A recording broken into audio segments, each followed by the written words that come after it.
there, and welcome back to part 5 in Mushroom Oasis. Right now, Michael is playing me a nice little tune on his little kalimba, so let's keep this train going. I closed my eyes, enjoying the tune. Michael gave a soft chuckle as he kept playing. Relax, and listen as long as you'd like, Firefly.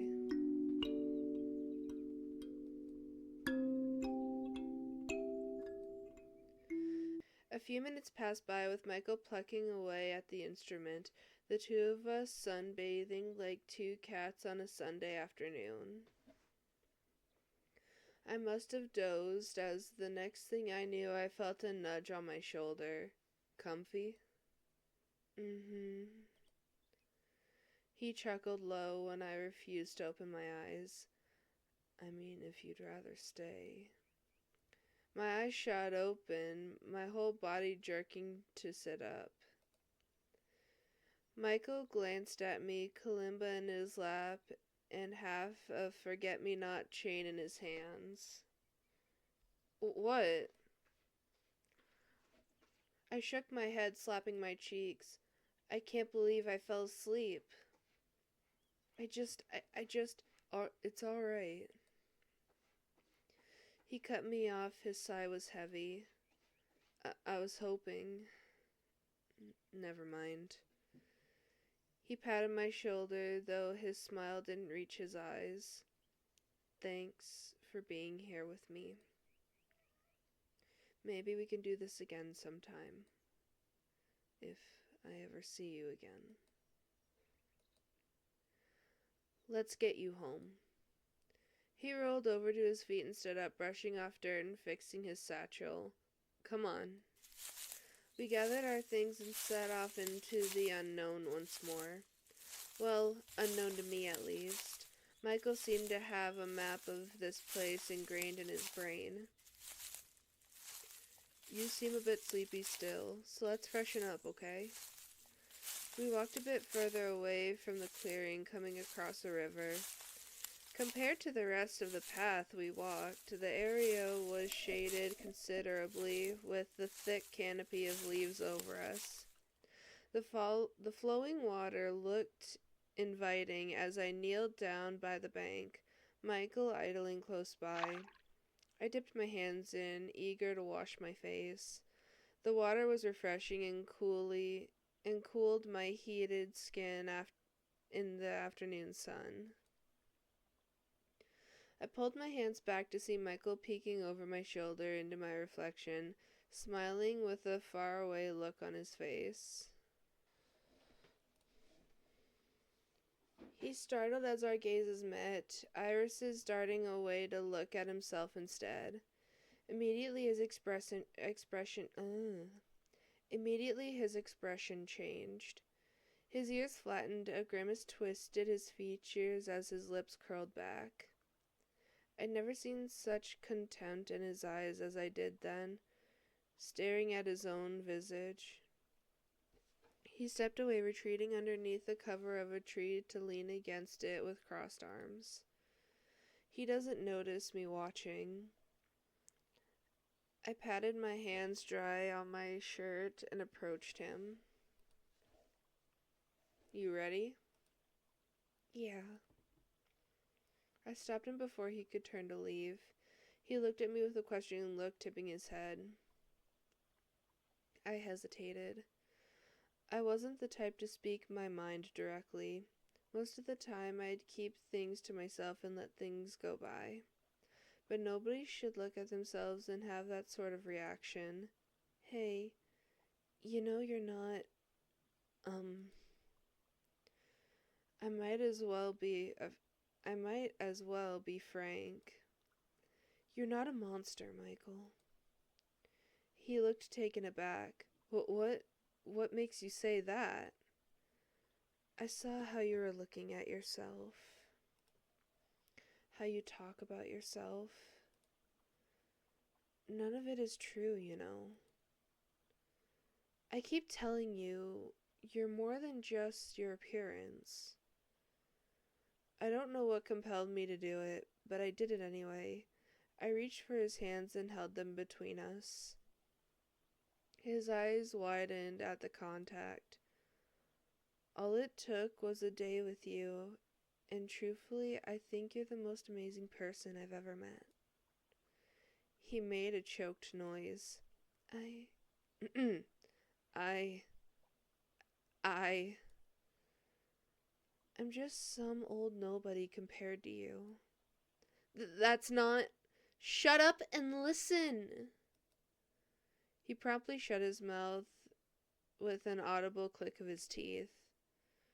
From where I stand, you saved my life. You've taken care of me better than I could ever ask from a stranger. You've taken care of me better than I could ever ask for from a stranger. That already proves to me you're not a monster. That already proves to me you're not the monster you think you are. You're charming, you're smart, you're sweet. You're a million more wonderful things, but you're not a monster. I take a second to compose myself, lowering my voice. You may look different, Michael. But guess what? His multiple eyes stared into mine, ears flattening as if fearing the worst. That makes you all the more beautiful to me. His breath hitched. I could feel his hand squeezing mine, fingers trembling.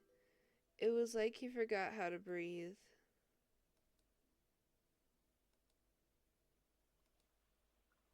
I realized my hands were getting sweaty. I pulled away hastily, scratching my neck and avoiding his gaze. I could feel the blood rush to my face. I could dunk my whole head in the river and it'd probably let off steam. Sorry, that came out of nowhere.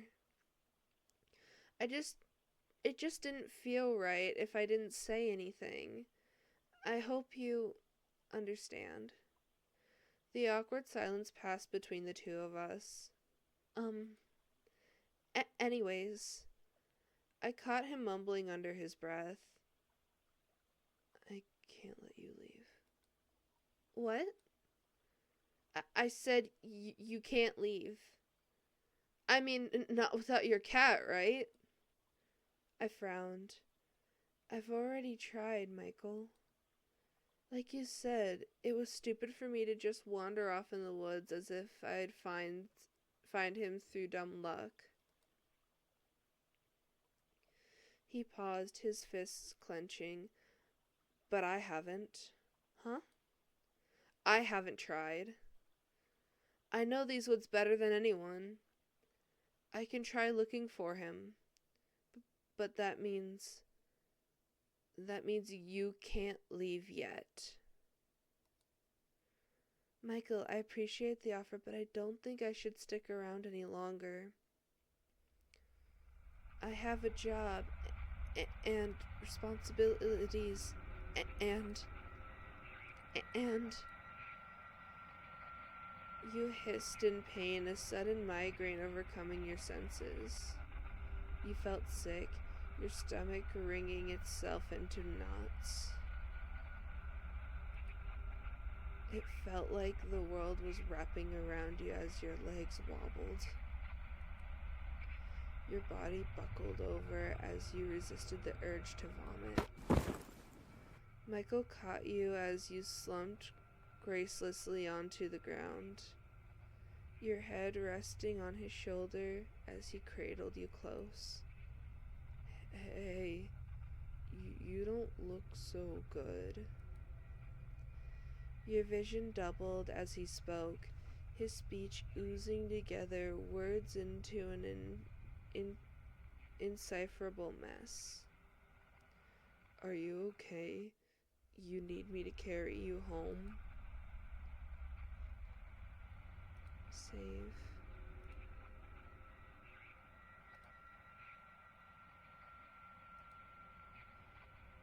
Okay, no problem. Just hang in there. Hang on to me.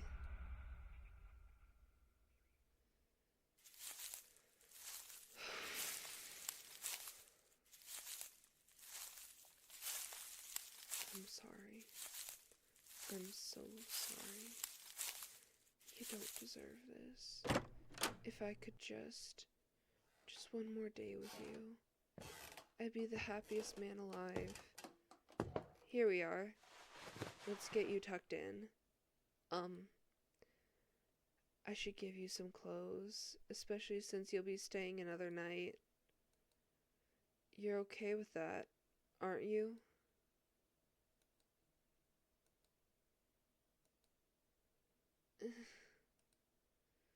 I blinked groggily awake to the gentle sounds of crackling fire. The itchy texture of worn bed sheets, the weight of a heavy knit blanket. I could recall once or twice having felt these very sensations to the point I'd considered them familiar and comforting. And yet, nothing could prepare me for the bright yellow eyes peering into me.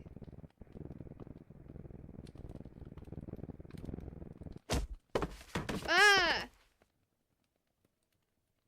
My knuckles hit him square in the face as Michael yelped, nose scrunching as the taller man stumbled backwards into a stool. He landed on his rear with the grace of a clumsy toddler on the floor. I sat up in a panic and immediately grimaced, landing back on the bed with an unceremonious flop. It hit me in one fell swoop how my whole body was aching. Every single one of my limbs felt like they'd gone through a wringer and came out the other side all crinkled and wrong. I groaned aloud, leaning my head back onto the pillow. Michael shifted back onto his feet, rubbing his nose. Arya! His voice was an awkward croak before he cleared his throat.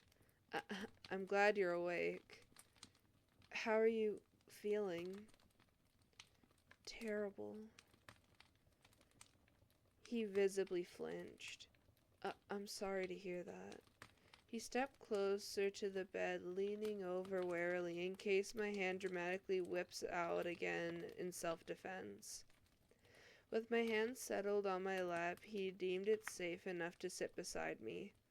What happened, Michael? You don't remember? I shook my head, wincing a bit as my head pounded. Not at all. Michael hesitated. You tripped and hit your head. I had to carry you home? His words almost slurred together as he fidgeted. My head? I slowly lifted my hand to feel for bumps or bruises, but he hastily snatched my wrist. Don't worry about that. Here, have this. It'll help. Michael gave me a familiar-looking drink as he quickly pressed a cup into my hands. Sitting up with some effort to take a sip, I couldn't help the small sense of déjà vu. The amount of times I woke up in his bed dazed and disoriented was almost uncomfortable now. At least the drink was helping, just like he promised. My body felt lighter as I finished. Michael took the cup from me and set it aside before wringing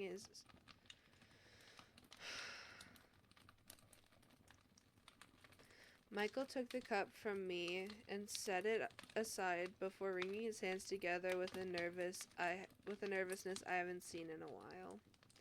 So, I'm sorry this happened. I didn't mean for you to get hurt. I sighed and waved aside his worry with an embarrassing grumble. Wouldn't be the first time I tripped, if you could believe it. It's not your fault. He gave a soft chuckle, but it sounded guilty. I suppose you're right. It's just... His face looked like he had a million thoughts running through his head. I promised, didn't I? I said I was gonna look out for you. I said I was gonna keep you safe. Instead, I made you hurt. His voice cracked. Um, I'm so sorry, Arya. The sudden change in demeanor was startling, to say the least. You couldn't have predicted it was gonna happen. And I'm fine, see? Oh, Firefly. I guess you're right. His expression carried a lingering doubt, but he quickly masked it with a small smile, his eyes dim. In that case, you'll be staying? The way he said it almost sounded as a decision that's already been made. Or a plea. What do you mean? His eyes darted aside. You agreed to let me find Huck, remember? Did I say that? Yeah. So, you'll be staying a while longer, right? He didn't even let me get a word in. In fact, a feeling of uncertainty washed over me, as if we've had this conversation before. I don't think. Besides, what's the rush? It's already late, and you're in no condition to travel anyway. I blinked before glancing out the window. Pitch black darkness greeted me as I realized he was right. Yet another unnecessary feeling spread through. Yet another uncanny feeling spread through my chest, shivers crawling down my spine. I don't know why, but something about this whole situation felt wrong. I feel like I'm forgetting something else. Michael had a nervous look on his face.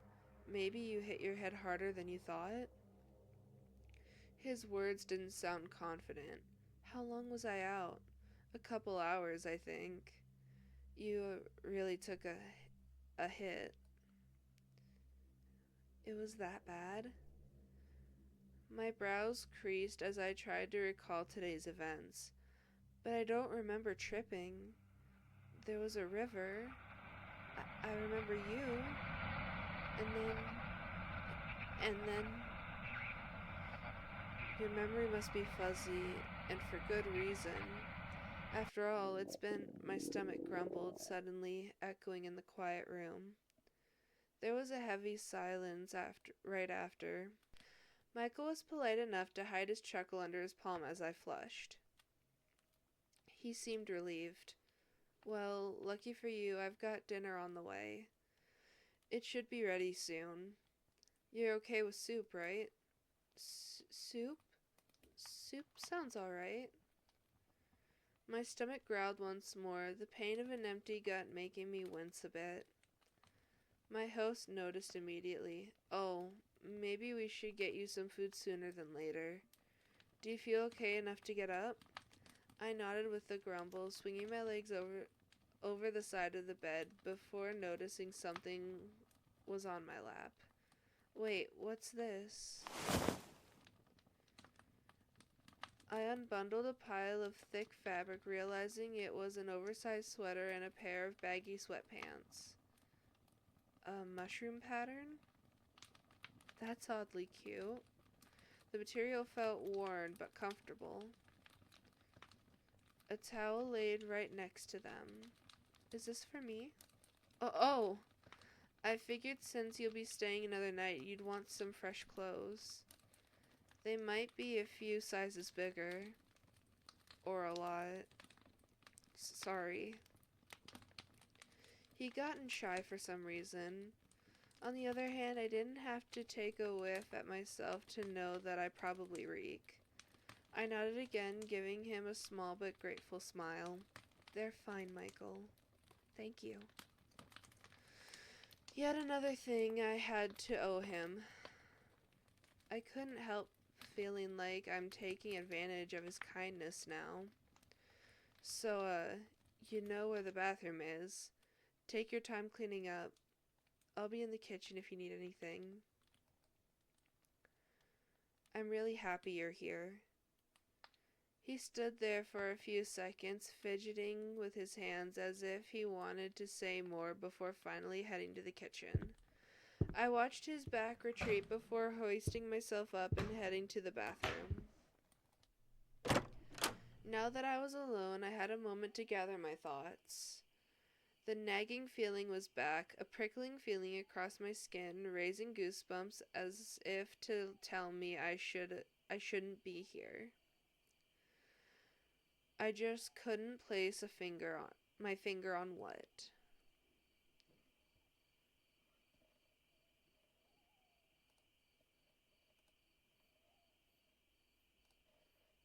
I should be careful. I just couldn't shake the feeling that Michael was hiding something. He'd been a gracious host so far, but that didn't make him the most trustworthy either. There's definitely something I'm missing. My mind was wandering even as I undressed and stepped under the shower. The icy chill of the water did nothing to distract me from my nerves. If anything, it elevated it. It was... I was Ugh. I was a shivering mess by the time I was done cleaning myself with whatever soap he had lying around. Once I dried myself, I inspected his clothes inside and out to see if there's anything off with them. They smelled like wet grass and burnt wood. Considering his lifestyle, it made sense for his clothes to have that sort of scent stuck to them, I suppose. Putting them on, it just reminded me how big and tall Michael was, compared to me at least. I fidgeted and fiddled with the sleeves and waistband until I could somewhat move comfortably. There's no mirror in this bathroom, so I had to assume I looked like a walking potato sack.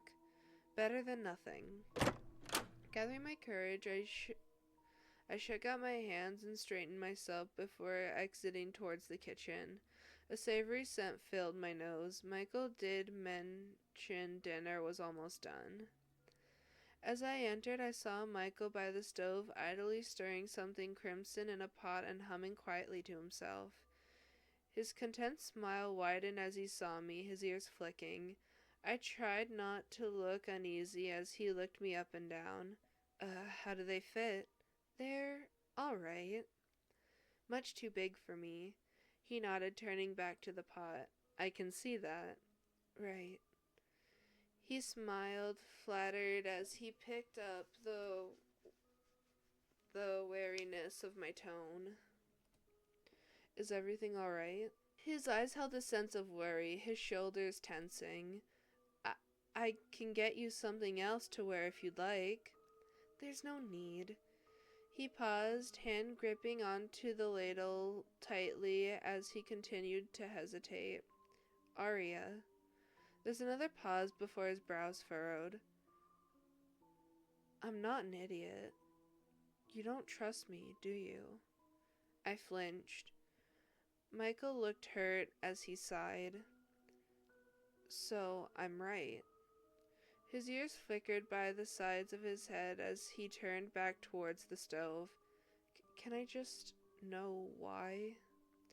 His eyes were sad as he stared at the pot as if he'd been in this situation before. I thought I did everything right. Truthfully, I didn't expect such a direct confrontation. There's a lump in my throat as my fist clenched at my sides. It's just... The kettle started whistling, but he was clearly ignoring it. I swallowed down my growing anxiety and decided to be upfront. I just didn't expect to be here again. It felt like the wrong thing to say, but Michael's frown deepened. So you never wanted to be here? I didn't mean it like that. Then how else could you possibly mean it? Another deep sigh slipped out of him as he reached to lift the kettle off the stove, mumbling to himself. I was hoping you'd be different. What was I thinking? What did you say? Nothing. Michael, His forlorn expression made my words feel thick on my tongue, forcing me to reluctantly swallow them back down. Any trace of suspicion I had faded and was replaced by a feeling of guilt. I'm sorry. I just thought I'd be home by now. I know. I'm sorry too. He lifted his gaze towards me, eyes full of regret.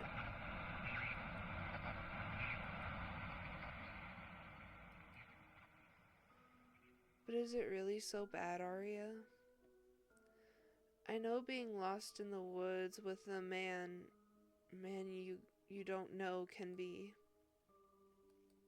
scary. But I promise you're safe. The last thing I ever want you to be is scared. He trailed off. So just trust me, okay? Can you do that? Please? I swallowed and gave him a nod. My guts still roiled with suspicion, every fiber of my being wary of him to a certain extent. He seemed satisfied, though, eager to move on past the tension. Thank you. His mouth quivered at the edges, all four of his eyes squinting in the slightest bit of hope. Please, let it be different for once. Why don't you take a seat, Firefly? I'll be right with you. He was already turning back towards me to start preparing the tea. I slowly approached him. Hey, let me help this time. Michael startled, surprised to see me beside him. Oh, sure. Could you get some bowls ready? We're having tomato soup. Oh, do you want some grilled cheese with yours? Or would you prefer garlic bread? Grilled cheese is the best. Got it. I brushed past him, feeling his tail linger by my ankle as I grabbed the bowls and spoons from the bottom shelf. He started preparing the sides, the smell of toasted bread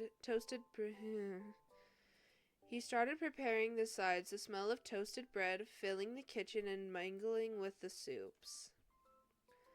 I took over preparing the tea. I finally ladled the soup from the pot into a larger bowl just as Michael finished flipping the last piece. I settled in for a nice hot dinner. Regardless of how I felt about tomato soup, Michael's turned out rich and creamy, with an amazing balance of sour and sweet. Dipping in the bite-sized grilled cheese sandwiches made it taste like pure savory comfort, crisp and gooey. Even if I've never had it as a kid, it still made me feel nostalgic somehow. There's still a feeling of stilted awkwardness before the food helped ease us both into warmer, lighter conversation. I didn't realize how hungry I was until I refilled my bowl, Michael watching me with his chin propped on his hand. His own bowl sat empty. Apparently he'd already had his fill. Is tomato soup your favorite? His question was innocent, though his eyes were observing me carefully as I shrugged. I think I'd love anything you cook. He stilled, taking a second to process what I said. Oh, well, thank you. No, thank you. Usually I get takeout or microwave dinners. Nothing beats home-cooked food. What's a microwave? I snickered and tried to explain it the best I can. A meat box that heats up food? A metal box that heats up food? That sounds like... What's the word in those fantasy books? Magic? Am I using that word right? I laughed lightly. Sometimes science is just like that. We talked about other kitchen appliances off the top of my head, slowly branching out to other human inventions. He seemed even more interested. I never understood how, technology worked. I pulled out my phone and let him fiddle with it, though with the battery dead, there's not much I could show. He was clearly disappointed. It's about as useful as a brick. For now. Otherwise, I'd have a whole network of information in my hands. His eyes lit up. Like a library? And you can access it anytime as long as the battery is alive? And as long as I have an internet connection? Right. Internet.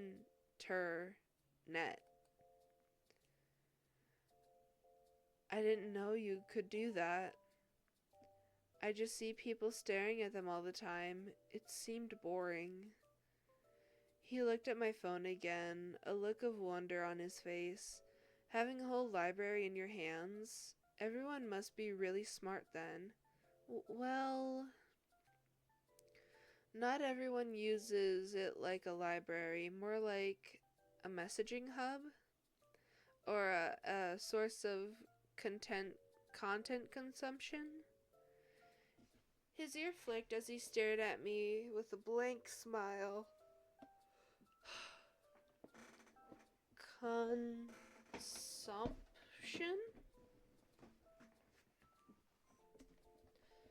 You can eat it? Yeah, he has no clue what I'm talking about. How do I explain to him the very concept of Web 2.0? I cleared my throat, deciding that I simply won't. Maybe I can show you what I mean someday. His eyes brightened, seeming to like that idea a lot. You mean that? I can have some? Yeah. I think it's about time you start getting a little more modern around here, no offense. Imagine what you could do with a generator. His smile widened with just a tad, though there's still a cluelessness to his face that was just a little endearing. Gen E Raider? I laughed and reached across to pat his hand, a gesture that made his smile wobble. Like I said, I'll show you someday. A loud thwack sounded against the floorboards, followed by rhythmic thudding. Leaning over, I could see the tip of his tail wagging back and forth, the tip of it slapping against the floor almost comically. Michael looked flustered as he laughed softly, pulling his hand back to rub his neck. Sorry. He looked like he had more to say, but exhaled heavily, gathering himself before tilting his chin towards my empty bowl. Are you done? I nodded as he stood and collected our dirty dishes, heading towards the sink to wash them. I followed close behind, carrying his mugs. We made quick work of the dishes, heading back to the living room to relax. Michael headed to his basket of knitting materials, his movements routine. I wasn't sure what to do with myself. Now that food was no longer a distraction, I felt uneasy again, glancing around the room and staring at the window.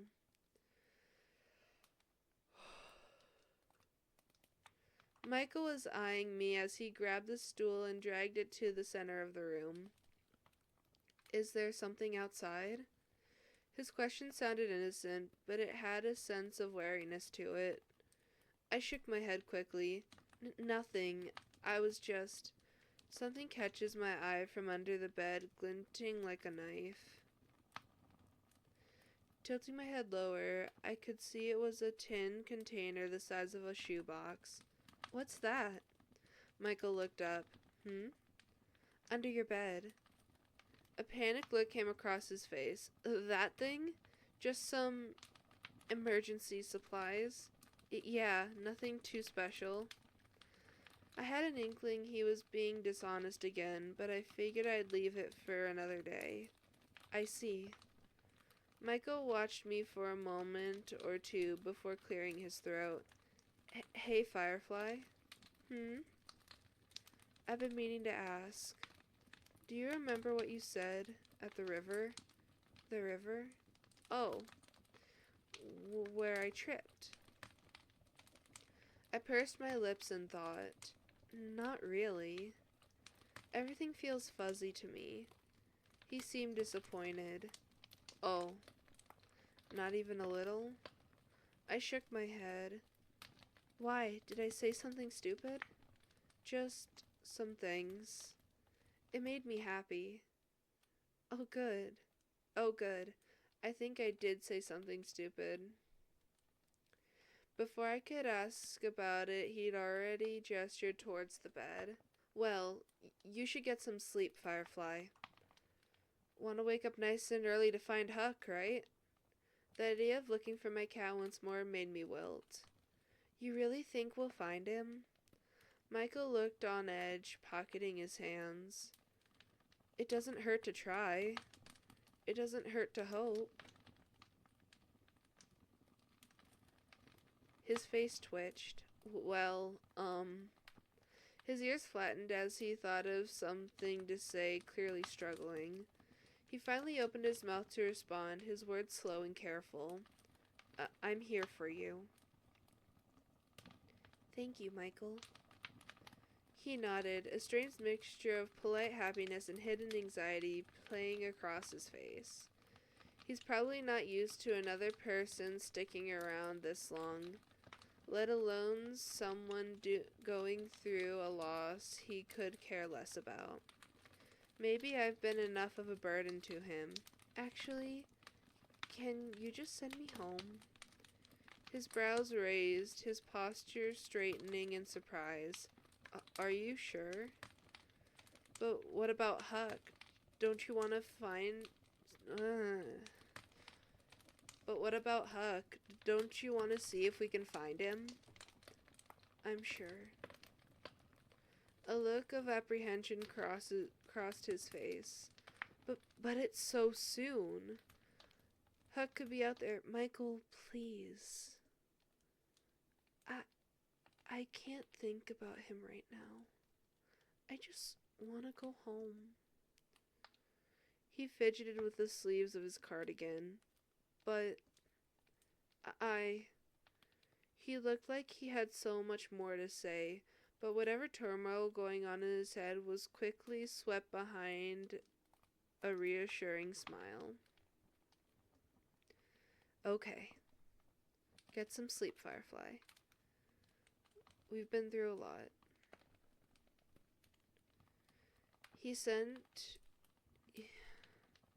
He went to collect his blankets again, already arranging them into a nest like the night before. The words left my mouth before I could think twice. I can trust you, right? A flicker of surprise crossed Michael's face. Of course you can trust me. He didn't say anything else, as if that one line should be enough to convince me. And honestly, it was too late to start an interrogation that's only gonna end up in me feeling guilty or upsetting him. I go under the covers, facing the wall with my back towards him.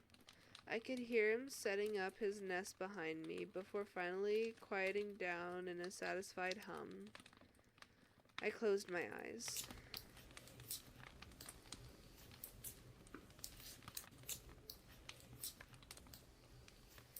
The last thing I heard was the gentle clacking of the fireplace, accompanied by Michael's knitting needles clicking away in the dark. And I think that is a good point to stop for today. Thank you guys so much for watching, and I'll see you all in the next one. Bye!